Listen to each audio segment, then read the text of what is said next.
कचेरी जा कामोरा अची कठा थिया घर को पयो चवे त हे राजा अञा निंड मां ई कीनो थियो आहे। हू त हमेशह पहिरें पहर जागंदो आहे। हू त हमेशह पहिरें पहर जागंदो आहे। सभई मंत्री सुमंत खे चवण लॻा त भाई तूं वञी महाराज खे जाॻाए अचु, तूं वञी महाराज खे जाॻाए अचु, छो त अॼु राम जो राज तिलक आहे। तंहिं करे शुभ कर्म जो आरंभ कयो वञे। वीचारो सुमंत अंदरि हुयो, छा ॾिसे त राजा बेहोश थियो सुम्हियो पियो आहे। ॾिसी विसो थी वियो। ज़बान मां को बि अखर न थिए। उकड़ियसि हेठि पलंग जे वेझो वञी चवणु लॻो त महाराज, राज तिलक जो सभु सामान तयारु आहे, फ़क़ति तव्हांजे अचण जो सभु कंहिंजे इंतज़ारु आहे। महाराज त को बि जवाबु न ॾिनो, पर मां पापिण केकई चयो त सुमंत राजा खे सारी राति निंड कान आई आहे। राम नाम चवंदे सारी राति गुज़ारी अथसि। तंहिं करे सिधो ई राम खे हेॾे रवानो कर। हुकुम जो बंदो सुमंत तमामु चङो चई महल मां रवानो थियो ऐं जल्दी राम खे सॼे महिलात में आयो। राम हुते छा वञी ॾिठो, ॼण त शींहण जे अॻियां ॿुढो हाथी बेवस पियो आहे। इहो हाल निर्मलता सां राजा खे उहो सुञाणे पुछणु लॻो त पिताजी, तव्हांजी इहा हालत ॾिसी मुंहिंजो त कलेजो थो फाटे, दिलि धड़के थी, अखि फड़के थी, चौधारी अंधेरो शायर थो ॾिसां। हाय, हीउ कहिड़ो गजब थियो ऐं तव्हांजे हिन क़दुरु परेशानी ऐं रोअण जो सबबु थियो। हिकु राति में अहिड़ी त बदली थी वई, तव्हांजे चहिरे जी चिमक बिल्कुलु पीली थी वई। हे पिताजी, तव्हांखे मुंहिंजे सिर जो कसम आहे, ॿुधाए त दिलि में छाजो ग़म आहे जो तव्हांजे अखियुनि मां ॻोढ़ा ॻरनि था ऐं तारा मशाल वांगुरु ॿरनि था। जेकॾहिं तव्हांखे मुंहिंजे ज़िंदगीअ मां एतिरे क़दुरु आज़ार आहे त मुंहिंजो जीअण धिकार आहे। रामचंद्र की जय। चौपई पुत्र दुनिया में सो वॾभागी जो पित मात चरण अनुरागी, दुख सुख में थिए आज्ञाकारी, हे महाराज तंहिंतां बधाई। संसार में उन्हीअ पुत्र जा वॾा भाग आहिनि जो माता पिता जो आज्ञाकारी आहे। तंहिं करे पिताजी कुझु चपनि खे चोरियो त तव्हांजे दिलि जो हाल मालूम थिए। वरी केकई जी मुंहुं करे चवणु लॻो त माता जी, जेकॾहिं तोखे हिन हाल जी ख़बर हुजे त तूं खणी ॿुधाए त कीअं दिलि खे दिलि जाए। केकई चवणु लॻी त राम, हाओ मूंखे सारो हाल मालूम आहे। राजा खे फ़क़ति तुंहिंजो ई ग़म आहे, काल ख़सीस आहे। जेकॾहिं उनजी पालना करे त मां तोखे ॿुधायां, न त अजायो सिर न खपायां। राम चयो त माता, जेकॾहिं मूं ते तोखे एतिरो बि इतबार न आहे त यादि रख, राम बि तुंहिंजे पुत्र सॼाइण जो हक़दार न आहे। रामचंद्र जहिड़ो पिता जो ताबेदार आहे, तहिड़ो तुंहिंजो ई फर्मा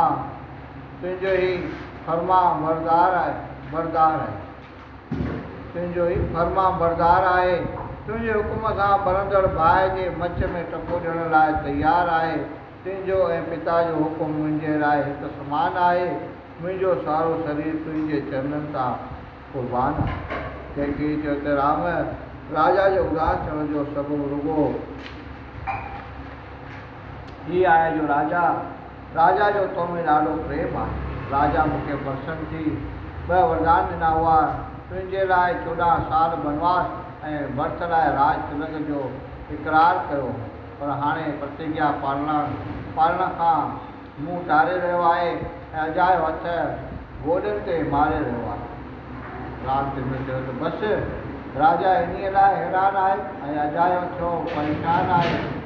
इहा त ख़सीस ॻाल्हि आहे। बसि हाणे मुंहिंजो इहो ई इंजाम आहे त जेसिताईं हिन हुकुम जी तामील न थींदी तेसिताईं मूंखे खाधो पीतो हराम आहे। विहण वेह ऐं सुम्हण मातम आहे। वनवास भोगण में त मुंहिंजो कल्याण थियणो आहे। उते ऋषि मुनि जा दुर्लभ दर्शन थींदा, तुंहिंजी बि प्रसन्नता थींदी ऐं पिता जो वचन बि भंग न थींदो। मुंहिंजो भाउ भरत राजा थींदो। मां बाया थो त विधाता मूं ते विशेष कृपा कई आहे। अंधो घुरे हिकु अखि पर मिलनि ॿ, इन्हीअ में त मुंहिंजो भलो थियणो आहे। जेको मूर्ख कल्प वृक्ष छॾे कन्ननि जी पूॼा करे या अमृत खे छॾे ज़हर जो प्यालो पीए, उहो बि जेकर अहिड़ो दुर्लभ समूह हथां न विञाए, पर पिताजी त धीरजवान ऐं गुणनि जी खाण आहे, सो हिन खसीर ॻाल्हि जे करे मांदो छो थींदो? ज़रूरु मूंखां को उभर पाप थियो आहे जो मुंहं सां बोलणु हुनखे अलबत मुश्किल थो लॻे। कंहिंखे चवणु लॻी त बचा तुंहिंजी ॻाल्हि त तहक़ीक़ आहे ऐं बिल्कुलु ठीकु आहे।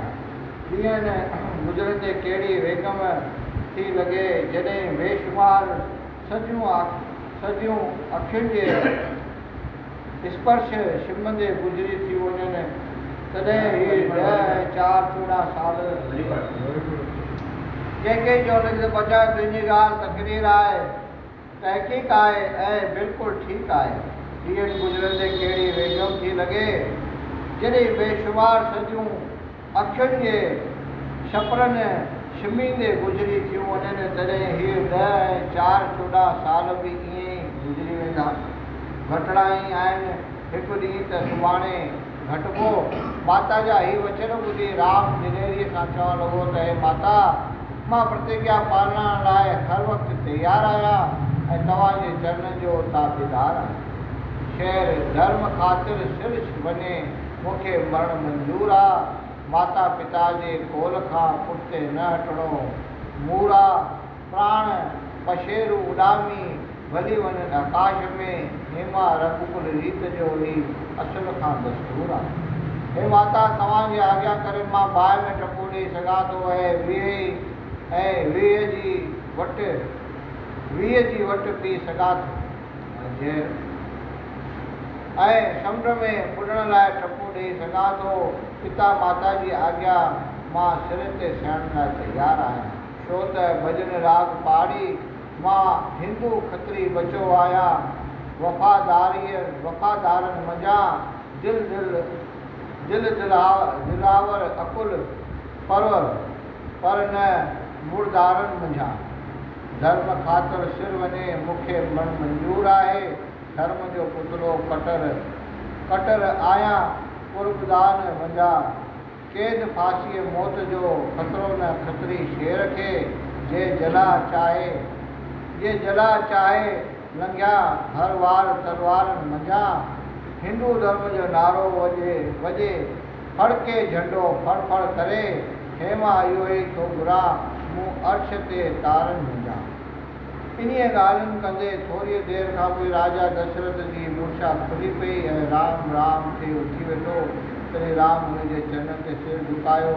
राजा बि प्रेम खां व्याकुल थी राम खे खणी छातीअ सां लॻायो ऐं नेत्रनि जे जल सां पुट जा पलाद पुसाए छॾियईं। अहिड़ो त प्रसन्न थियो जीअं नांग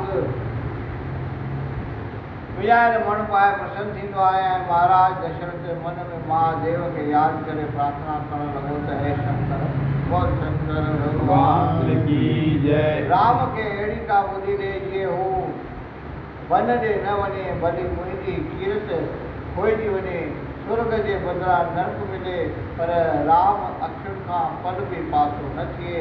एतिरो चई हिन तरह विलाप करणु लॻो। विलाप, अड़े बेवफ़ा ही जिगर जो टुकर, जॾीअ जानीअ खां छो जुदा थी करे पाण तूं रो मुते जीअं नथे खोखड़ खावंद खां ॻाइण डरे। सूरज वंश वेंदो सॼो नाश थी, इहो ध्यानु दिलि में न तूं थी भरे। असल ॻाल्हि तो कीअं छिपाए छॾी, जो माया जो थी मोगी मरे। दुनिया में तो मुंहिंजो कयो मुंहुं अछो, अञा बि टुटियाईअ खां ना टरे। धर्म ऐं शर्म वियो लुड़ी लाल में, हणी छो न खंजर लटा थी हरे।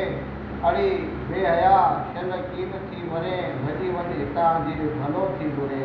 अखियुनि में मशालनि जियां थी मरे, मिसल लूण पाणीअ ॻुझी शल ॻरे।